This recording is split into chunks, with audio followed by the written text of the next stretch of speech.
Welcome to Infidelity Tales. If you're new, please subscribe to our channel and like this video. It only takes a second, but it gives us motivation to create more stories. So please like this video, and now, let's start the story. I never imagined I'd find myself questioning my marriage.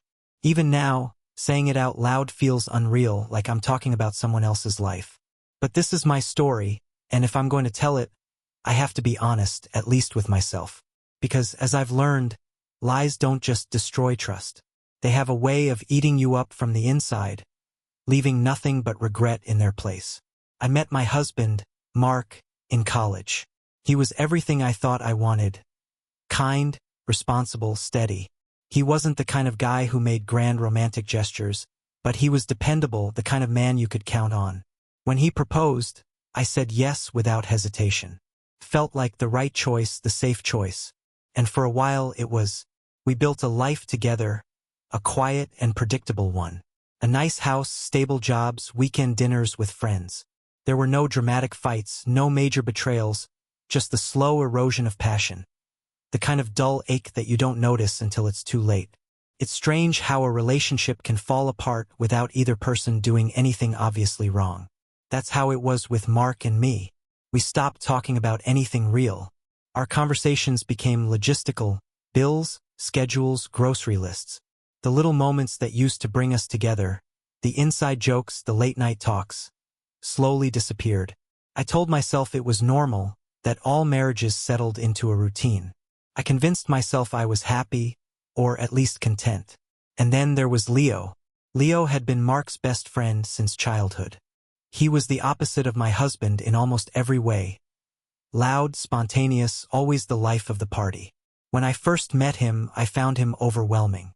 He had a way of pulling people into his orbit, making you feel like the most important person in the room. I used to laugh at how different he and Mark were, wondering how their friendship had lasted so long. But over the years, I grew used to him, even fond of him. He was like family, always around for birthdays, holidays, random Sunday barbecues. I never saw him as anything more than that until I did. I don't know exactly when things changed. Maybe it was the night we all went out for dinner, and Mark spent half the evening on his phone, distracted by work emails, while Leo made me laugh until I couldn't breathe. Maybe it was the time Leo remembered my coffee order perfectly, when Mark never seemed to. Or maybe it was just that he noticed me, really noticed me, in a way that my husband hadn't in years. It was something gradual, something I didn't fully understand at first. A growing awareness, a shift in the air whenever we were in the same room. I told myself I was imagining it, that I was just lonely, that I was reading into things that weren't there. But the more I tried to ignore it, the stronger it became. The first time I really knew that I was in trouble was at a party. One of those casual get-togethers where everyone's drinking and laughing, music playing in the background. I was standing in the kitchen, refilling my drink, when Leo came up beside me. It was a small thing, barely worth noticing. He reached past me for a bottle of wine, his arm brushing mine. But when he looked at me, something in his eyes made my breath catch. I pulled away quickly, mumbling something about needing to find Mark. But the moment stayed with me. Later that night, lying in bed next to my husband, I replayed it over and over in my mind, analyzing every second. I knew I should let it go. I should push it down, pretend it never happened. But I didn't. I started noticing things I hadn't before. The way Leo always seemed to be near me at gatherings. The way his jokes were directed at me more often than not. The way his eyes lingered just a little too long. I told myself it was harmless. I was just imagining things. But deep down, I knew better. One evening, Mark was away, and Leo visited for a casual chat. But the conversation felt different. It wasn't unusual. He and my husband were close, and he'd been over 1,000,000 times before. But this time was different. This time we were alone. We sat on the couch, talking, drinking wine. Felt easy, comfortable. But there was an undercurrent, a tension I couldn't ignore. At some point, the conversation shifted. We started talking about marriage, about love, about the things we wanted but never said out loud. And then he looked at me, really looked at me, and said, "Are you happy?" It was such a simple question, such an innocent question, and yet it knocked the air out of my lungs because I didn't know how to answer it. I could have lied. I could have said, yes, of course, I'm happy. But the words wouldn't come. Instead, I looked away, my heart pounding. I don't know. Leo didn't push. He didn't say anything at all. But in that silence, in the way he watched me, I felt something shift between us. I should have ended it there. I should have drawn a line, put distance between us. But I didn't, because for the first time in a long time I felt seen. And that, more than anything, was what scared me the most.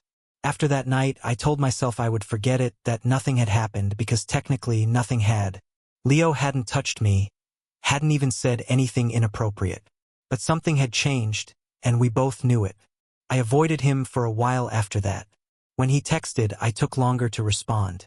When he came over to see Mark, I made excuses to be out of the house. But it didn't make a difference. Distance wasn't enough to erase the thoughts running through my head. I started noticing the emotional distance in my marriage, things I hadn't paid attention to before. The way Mark barely looked at me when we spoke, the way he would sit beside me on the couch but never really be present, his mind always somewhere else, the way I felt lonelier with him than I did when I was alone. But I wasn't innocent in this either. I was doing something I had never done before. I found myself withholding certain thoughts, unsure of how to process them. A text to Leo that I didn't mention, a moment of eye contact across a crowded room that lasted too long, a joke between us that Mark wouldn't understand. I told myself it was nothing, that I was overthinking, that I wasn't doing anything wrong. Then came the day that I couldn't lie to myself anymore. It was a Saturday, and Mark was working late. I had spent the whole day restless, unable to focus on anything. I didn't want to admit why. When my phone buzzed, I already knew who it was. Leo. Hey, what are you up to? I stared at the message for a long time before answering. Me, not much, just at home. A few minutes passed before he replied. Leo, mind some company? I should have said no. I should have come up with an excuse, any excuse. Instead, I found myself typing. Me, sure. He showed up 20 minutes later. I reassured myself that it was just another conversation, but I felt the weight of unspoken emotions. But when I opened the door and saw him standing there, something inside me shifted. He looked at me for a moment, like he was waiting for permission to step inside. And without thinking, I stepped back, letting him in. We sat in the living room just like before, talking, laughing. But there was something different this time, something heavier in the air between us. At one point, I got up to pour us more wine. When I turned around, Leo was watching me in a way that made my breath hitch. I didn't move. Neither did he. A million thoughts ran through my mind in that moment.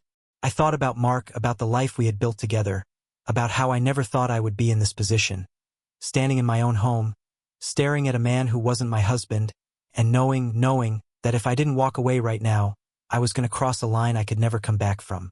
I don't know how long we stood there like that, both of us frozen in the weight of the moment. Then, finally, I broke the silence. I should go to bed, I said, my voice quieter than I meant it to be. Leo studied me for a second before nodding. He didn't argue, didn't try to change my mind. But as he got up and walked to the door, he hesitated. I don't want to mess things up for you, he said. I swallowed hard. Then don't. He gave me a small, almost sad smile. Then he left. I locked the door behind him and stood there for a long time, my hands shaking. I had done the right thing. I had stopped it before it could go too far. But the part of me that scared me the most was the one that wished I hadn't. That night, I lay awake in bed long after Mark got home. I listened to the sound of him moving around the house, getting ready for bed like it was any other night. And I realized something. What scared me most wasn't the problems in my marriage, but how disconnected I had become. After that night, I told myself it was over, that nothing had happened and nothing ever would. But I was lying to myself. It wasn't over. It had never been just one moment. It was something deeper, something that had been building for a long time. I started seeing Leo everywhere, not literally.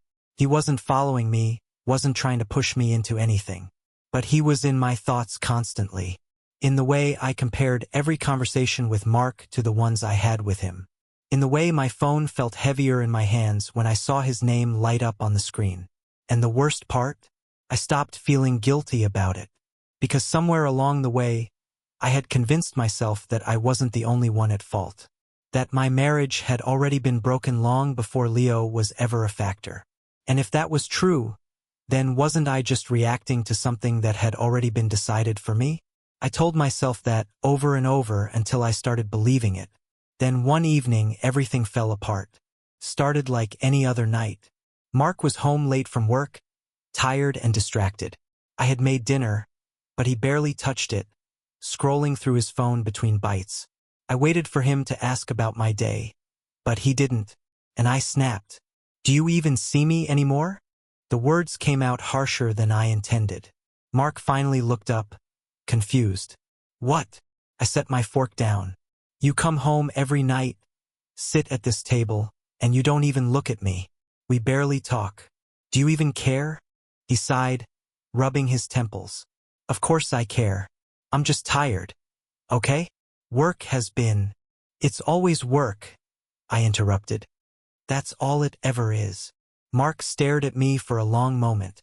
Then he leaned back in his chair. "What is this really about?" I opened my mouth, but the words wouldn't come. Because I knew, deep down, this wasn't just about Mark not paying attention to me. It was about everything. About Leo. About the choices I had already made in my mind, even if I hadn't acted on them. Mark must have seen something in my expression because his face changed. "Is there someone else?" His voice was quiet, but there was something sharp beneath it.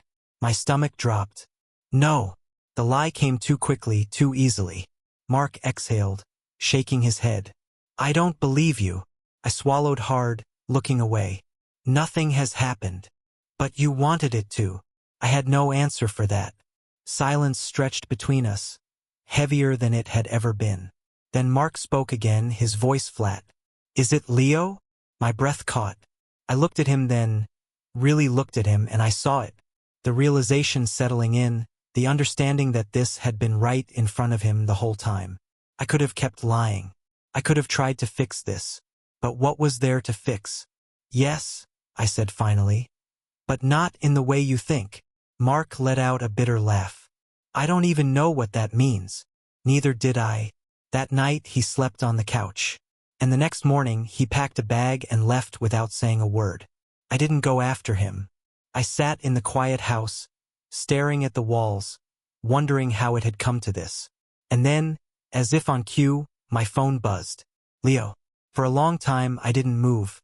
I had spent so long blaming my marriage, blaming the distance between us, blaming everything except myself. But in that moment, I realized the truth. This wasn't about Mark. It wasn't about Leo. It was about me. I had been looking for something, attention, passion, connection, but I had been looking for it in the wrong places. Maybe my marriage had been broken, but instead of trying to fix it or walk away honestly, I had let myself fall into something else, something easy. And now I was left with nothing but choices. I picked up my phone, staring at Leo's name on the screen. Then slowly I put it down. I didn't know what would happen next, but for the first time, I knew one thing for certain. I had to figure out who I was before I let anyone else decide for me.